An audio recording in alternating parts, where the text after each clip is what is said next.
रहनुमा, बहुत शुक्रिया सेनेटर साहब, खुशामदीद। सर ये बताइएगा कि मखसूस नशस्तों का जो केस चल रहा है, हम इसके आर्गूमेंट्स देख रहे हैं। फैसल सिद्दीकी साहब के भी तफसील से हमने दलाइल सुने और आज सलमान राजा साहब के भी। ये जो इसी दौरान ये दरख्वास्त की गई कि 39 वो लोग जिनके हद तक तो कंफर्म है कि उन्होंने पीटीआई का टिकट ही जमा कराया था, अदालत से इस्तदा की गई कि कम से कम इतनी काउंटिंग के हिसाब से 39 लोगों के हिसाब से मखसूस नशस्तें दे दी जाएं। अगरचे अदालत की तरफ से इस मुतालबे को मुस्तरद कर दिया गया है, लेकिन आपके ख्याल में ये मुतालबा होना चाहिए था? क्योंकि बहुत सारे लोगों के ख्याल में मुतालबा तो ये होना चाहिए कि जो सुप्रीम कोर्ट का फैसला है 8-5 का, उसको पूरे का पूरा इंप्लीमेंट होना चाहिए। बिल्कुल सही है, यही है। हम कोई बीच में आधे एक्सेप्ट और आधे जो है वो छोड़ेंगे नहीं है। ये पूरा का पूरा मुताला, क्योंकि ये सुप्रीम कोर्ट की जजमेंट जो है ये आला इंसाफ के असूलों के ऊपर मबनी है। इसमें कोई बंटवारे की बात नहीं हो सकती कि 39 ठीक है तो 41 ठीक नहीं है, या किसी और असेंबली में भी कुछ सीटें दे दी जाएं, कुछ छीन ली जाएं। ये बिल्कुल गलत होगा। लिहाजा हमारी मौक़िफ़ बड़ा वाज़ेह है। ये मुतालबा तो मगर पूरी की पूरी इम्प्लीमेंटेशन होनी चाहिए। ये तो मुतालबा तो फिर ये कहता है ना कि जी आप 39 के हिसाब से हमें दे दें और 41 के हिसाब से आप बाद में फैसला कर लीजिएगा, चाहे वो फिर दूसरी जमातों को चली जाए। जी नहीं, उसके बारे में हमें कुछ ऐसी बात कहने की ज़रूरत नहीं। उसकी वजह यह है कि जो नज़र सानी क्या कानून है और उसके ऊपर जो प्रैक्टिस है वो बड़ी वाज़ेह है। जब तक कि उस जजमेंट में कोई इस किस्म का एरर ना हो, जो एरर सामने नज़र आ रहा हो, तब तक कोई ऐसा बेंच जो रिव्यू सुन रहा होता है वो उसको तब्दील करने का हरगिज़ भी जुरिस्डिक्शन नहीं रखता। लिहाजा ये बात कहनी कि इसमें से कोई तब्दीली की जाए, कुछ निकाल लिए जाए, कुछ रहने दिए जाए, ये बिल्कुल उन असूलों के ख़िलाफ़ है जो कि नज़र सानी की जुरिस्डिक्शन की एक्सरसाइज के लिए इस्तेमाल किए जाते हैं। सही सर, फैसला तो जाहिर है जब आना है वो तो अभी आएगा, वो तो हम उसके बारे में कुछ भी प्रेडिक्ट नहीं कर सकते, लेकिन कुछ चीज़ें तो हमें लगता है कि दौरान फैसला ही रद्द हो गई। मसलन फैसल सिद्दीकी साहब के जो इब्तदाई पहले दिन के जो दलाइल थे कि जी न्यूमेरिकली छोटा बेंच इसको नहीं सुन सकता, लेकिन बेंच ने सुन लिया। सेम बेंच सुन सकता है, दूसरा बेंच नहीं सुन सकता, लेकिन दूसरे बेंच ने सुन लिया। तो अनाउंस किए बगैर ही ये इब्तदाई मुतालबात या दरखास्तें जो थीं फैसल सिद्दीकी साहब की, ये कहा जा सकता है कि वो तो रद्द हो चुकी हैं। देखिए, रद्द की हैं, लेकिन हम उसको भी चैलेंज करने का पूरा हमारे पास रास्ता है। लेकिन मैं ये कहूँगा कि ये इंतहाई अफसोसनाक फैसला है इनका, जो ये कहते हैं कि छोटा बेंच सुन सकता है।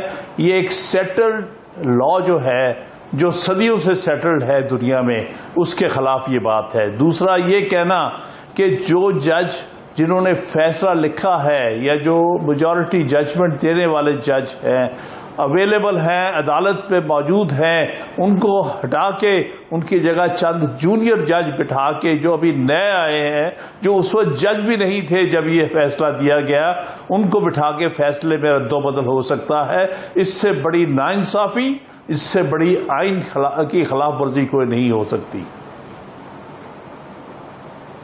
हामिद खान साहब, हमने देखा कि इस बेंच में कुछ ऐसे जजेस भी शामिल हैं जो केस सुनने वाले बेंच में शामिल नहीं थे और अपील सुनने वाले बेंच में शामिल हैं। जाहिर है उन्होंने चूँकि केस नहीं रखा हुआ है तो वो बुनियादी नौइयत के सवाल उठा रहे हैं कि जो फरीक ही नहीं था उसको कैसे सीटें मिल सकती हैं।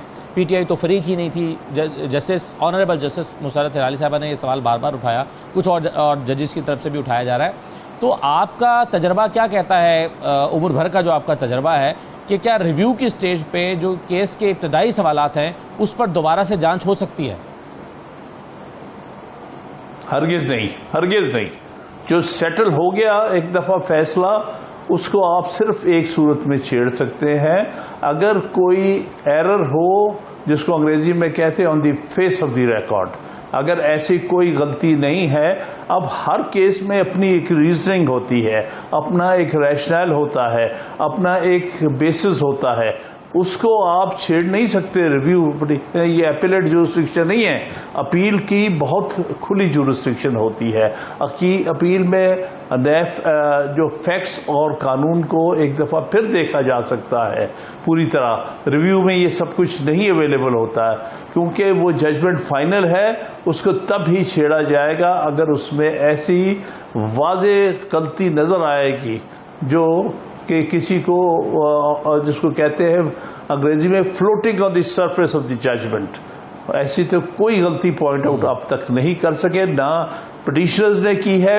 पहली बात तो ये है कि इलेक्शन कमीशन ऑफ पाकिस्तान की तो किसी किस्म की भी जो हैसियत ही नहीं है, उसको लोकस स्टैंडाई नहीं है चैलेंज करने का, क्योंकि वो तो एक क्वाज़ाई जुडिशल अथॉरिटी है। देखिए ना, ये फैसला जिसको डिफेंड कर रहे हैं उनका अपना फैसला है। कभी ऐसा भी हुआ है कि हाई कोर्ट सुप्रीम कोर्ट चली जाए कहने के लिए कि मेरे फैसले को अगर अदला बदल किया गया तो मैं आपके सामने एग्रीव पार्टी हूँगा? इसमें क्या हुआ? इलेक्शन कमीशन का फैसला था जो कि चैलेंज हुआ है पेशावर हाई कोर्ट के सामने। पेशावर हाई कोर्ट ने उसको मेंटेन किया और उसके बाद सुप्रीम कोर्ट में मामला आया है और सुप्रीम कोर्ट ने दोनों के फैसले को जो है उसको रद्द करके अपना फैसला दिया है। अब ना इलेक्शन कमीशन के पास कोई इस किस्म का लोकस स्टैंडाई है कि वो उस फैसले की डिफेंस में अपील करती फिरे, ना ही हाई कोर्ट ये कर सकती है। जब हाई कोर्ट नहीं कर सकती तो इलेक्शन कमीशन कैसे कर सकता है अपने फैसले को डिफेंड करने के लिए चैलेंज?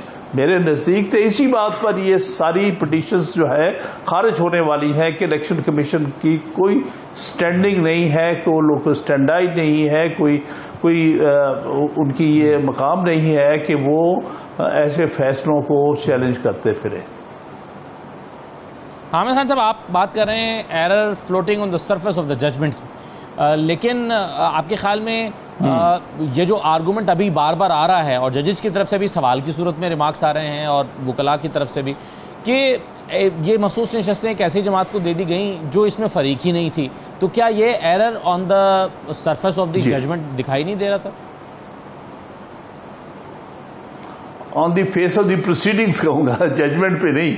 जजमेंट तो ठीक है, ये आपकी बात है। Error floating on the face of the proceedings जो अभी चल रही है, भाई आप लोग तो उस जजमेंट का हिस्सा ही नहीं है, आप कैसे क्वेश्चन कर रहे हैं? देखिए ना, नजर सानी का मामला चल रहा है, नहीं केस सुन रहा है नजर सानी की दरखास्त से। भाई नजर सानी तो वही जज कर सकता है जिसने पहले फैसला दिया हो, जिसकी नजर अव्वल पड़ी हो।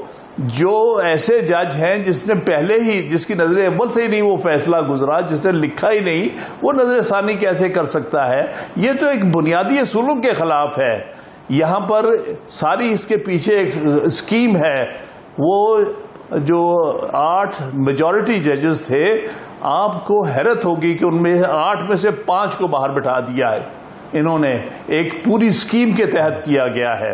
और जो जजेस थे जिन्होंने डाइसेंट किया था, बल्कि स्ट्रांग डाइसेंट लिखने वाले, जिन्होंने ऐसी बात लिखी है जो कि कानून और आइन के सख्त खिलाफ है, उनको बिठा दिया हुआ है और वो बैठे हुए हैं, वो फैसला सुन रहे हैं।